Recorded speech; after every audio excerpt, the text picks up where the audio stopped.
Hey, what's up everyone? Welcome to 90 Day Fiancé latest news. Elise Benson's flat was dark save for the light from her phone screen. The beautiful flickering of the warm fairy lights that usually lit up her living room didn't work tonight because the air was too heavy. Instead, she sat on the ivory suede couch with her legs tucked under her and scrolled through the deluge of notifications on her phone. There was a lot of activity on Instagram. The picture that TLC's social media staff had been holding on to for weeks was finally up. It was uploaded on her official page and has already been shared on fan accounts and gossip pages. There she was, standing under the fairy-lit pergola on Carlo's villa balcony, crying with the beautiful oval-cut diamond shining on her hand. Carlos was on his knees, staring up at her with a love that didn't need to be expressed. It was just there. It was everything she had ever wanted. But now that she was looking at it, Elise felt numb. The network's PR team wrote the caption beside the picture. She said, "Yes, ring sparkling heart Elise and Carlos. The journey continues. The day of the wedding is coming up shortly. Hashtag 90dayfiance, hashtag hunt for love." She couldn't read the comments fast enough. Finally, he is literally the best person for her. This season was so crazy, but I knew they were real. Wedding special or we'll riot. Please don't let him break her heart. Carlos better be all in. Elise doesn't deserve to go through another Matt predicament. Elise's thumb was over that last comment. She blinked. Her ex-fiancé's name shouldn't still have power, yet it did. Not because she still loved him, far from it, but because that heartbreak had changed everything. Her faith, her limits, her connection to cameras and the truth. She had promised herself that there would be no scripts with Carlos. No fake love, no quiet when things got tough. But things had been hard lately. It was only 4 days since the proposal. Carlos took her hand and led her out to the balcony of his villa in Santo Domingo, where they would drink wine under the stars. She had gone barefoot and was already laughing at something stupid he had said. Then she saw the candles, the petals of the rose, the little box made of velvet. He had looked scared. "I didn't want to do this in front of the producers," he added, his voice shaking. "Or with microphones on us. I wanted this to be ours." Elise remembered how her heart felt like it was going to stop. The way he knelt down and opened the box, how the light hit the stone, and how his words made me feel at home. "You gave up your world for me," he continued. "Now let me give you mine. Will you marry me?" And she agreed, without stopping, not afraid. But reality hit hard again as soon as TLC asked for the engagement images and insisted on a synchronized release. Elise had been hesitant because she was tired from traveling. She didn't want their true moment to be made into a highlight reel. But Carlos had pushed her. He had said, "This is part of our story. Let them see it. Let them know we're real." So she said yes. They had sent in the pictures. Carlos traveled for the Dominican Republic again 2 days later. He said it was a family emergency. Elise hadn't heard from him in more than 36 hours, and she was back at her Los Angeles apartment.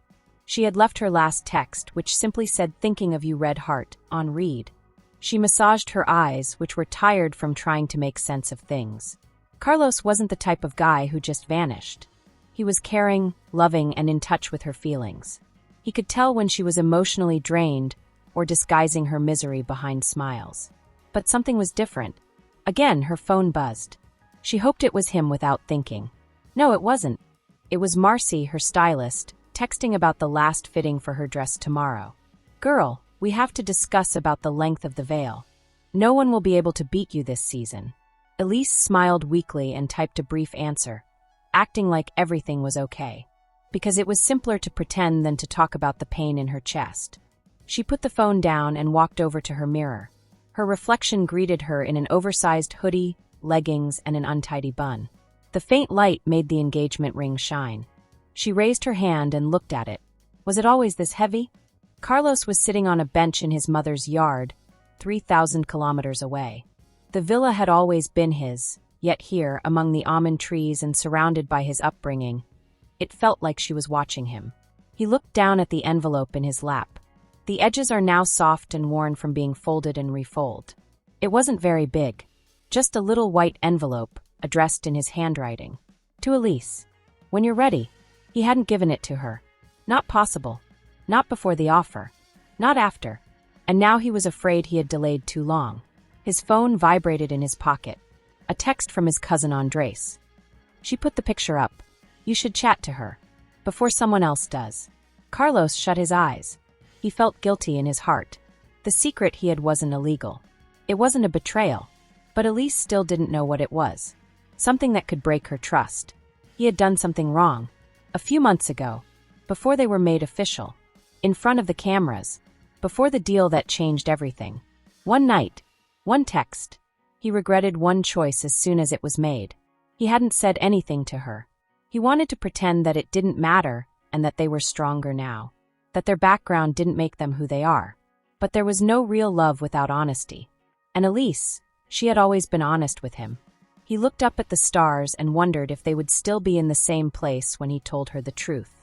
Elise woke up the next morning in Los Angeles to a mess. Over 1 million people liked her post about becoming engaged. She was in the news. There was an item at TMZ called TLC's Elise Benson. From betrayal to bliss? Reality T had already started a poll for fans. Will Elise and Carlos get married? All of a sudden, everyone had something to say about her life. Again, she put on a cream jumpsuit and left for her fitting. Cameras followed her, but she didn't pay attention to them because of her contract. The dress shop was a peaceful place full of lace, silk, and quiet praises. Marcy embraced her with a flutter of embraces and delight. But as Elise stood on the platform and looked at her reflection in the last dress, she felt empty again. This was meant to be the best time of her life. But the quiet from Carlos felt like a thundercloud around her. She looked at her phone. Still nothing. When she talked to Marcy, her voice broke. I thought we were done with the part where I had to guess how he felt.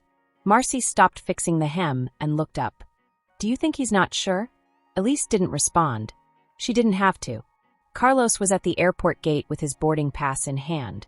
He couldn't keep quiet any longer. He made a reservation for the first flight back to Los Angeles. He would explain everything. The error, the message, the worry, and hope that Elise would see it for what it was. A crack in time, not a break in love. But his phone buzzed again as he got on. This time it was Elise. Please call me. Please. All I need to do is hear your voice. His stomach turned. He looked at the message with his thumb hovering on the call button. He didn't push it. Not yet. The media storm had gotten worse by the time Carlos got to LA. Screenshots of a communication that Carlos supposedly sent months ago, a flirty DM exchange with a model named Lucia, were released by a gossip blog. The timing made it seem like it happened soon after filming started. Carlos's visage was all over fan sites and response videos on YouTube. Elise was caught off guard. Her assistant ran in with the news when she was sitting in the kitchen having tea. She lost her breath. She clicked on the link. It was real. The date stamp and the screenshots. It was after their first real kiss, and after they had agreed to keep seeing each other. They weren't exclusive yet, but they did trust each other. Suddenly, the ring on her finger felt like a betrayal. She felt her heart race as she took up the phone and called Carlos. It rang. Then it went to voicemail. She gave it another shot. Nothing. Her mind was racing. Was he back in the US? Was he hiding? Was this what he had been trying to avoid? She blinked back the tears that were welling up in her eyes. She wasn't going to cry on film. Not again. Not this time. Carlos stopped outside her apartment building with his heart in his throat. He hadn't seen the leak yet. He held the envelope tightly in his fingers, ready to explain. To admit it. To show that he didn't have anything to hide anymore. He rang the doorbell. No answer. He tried again. Nothing yet. Finally, he sent a text. I'm outside. I need to have a conversation with you. Please. No response. He put the envelope beneath her door and departed. Elise stood still inside and watched through the peephole. She noticed him. Saw his eyes looking for her in the dark. Saw that he was sad by how he stood. But she couldn't get the door open. Not yet. Not with everyone watching. Not when she didn't even sure if she still believed in the man who was standing before her door with a secret in his hand. She bent down and picked up the envelope. Carlos' handwriting spelled out her name. She looked at it for a long time before she opened it. There was only one piece of paper inside. Hey Elise, I messed up. Not when we first met. Not when I fell in love with you. But there was one time early on when I let fear control what I did. It was before I knew what we were going to be. But I still feel bad about it every day. I was going to tell you before the offer. But I was afraid you'd go. You are the best thing that has ever occurred to me. I didn't deserve you. But I'm going to fight to keep you, even if I have to start over. If you can let me off the hook, I'll be there. Elise let the paper drop to the ground. She didn't cry. She didn't yell. She stood there, the weight of the past hitting her in the face with the future she still wasn't ready to let go of. The city went on with its business. Fans talked about it. Producers made plans. But Elise stayed still in her flat. Real love was never easy, though. And now she had to make a choice. Was it still worth the risk? This gossip is over. If you liked the video, then give your opinion in the comment box and stay with us by subscribing the channel. Thank you.